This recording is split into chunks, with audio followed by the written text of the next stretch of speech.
Aabot sa 200 milyong pisong halaga ng smuggled na isda mula China ang nasabat ng Customs at Agriculture Department sa Maynila.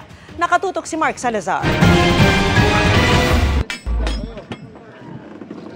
Iba sa idiniklara ang tumambad sa Bureau of Customs at Department of Agriculture nang buksan ang 19 na 40-foot refrigerated container vans na ito. Ang deklarasyon na ginamit po is cuttlefish flavored balls, frozen fried taro sticks, taro sweet potato balls. Nung pagbukas actually, mackerel na at saka galunggong, yung round scat ata na sabihin. Galing po tayo sa China.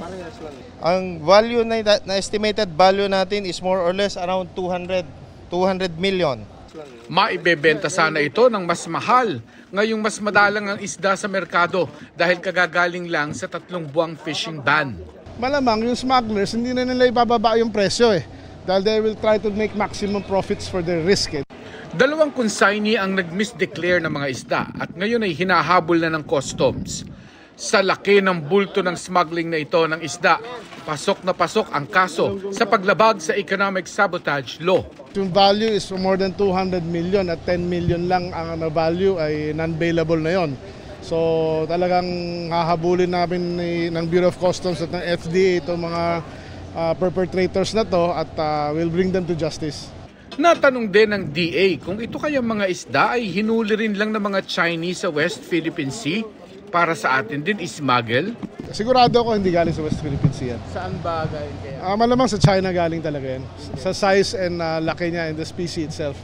Yung mackerel niya is basically Scombrus japonicus That's basically from Japan. Seas, that area. Diba? Yung galunggong naman, sa laki niya, malamang di rin galing dito sa Pilipinas. Mas maliit yung mga galunggong natin. Pagkatapos maidokumento ang mga isda para sa pagsasampa ng kaso sa mga smuggler, saka pa lamang ito ay eksaminin ng DA kung fit for human consumption. Kung oo, ibibigay ang mga isda sa DSWD para ipamigay sa nangangailangan. Para sa GMA Integrated News, Mark Salazar, nakatutok 24 oras.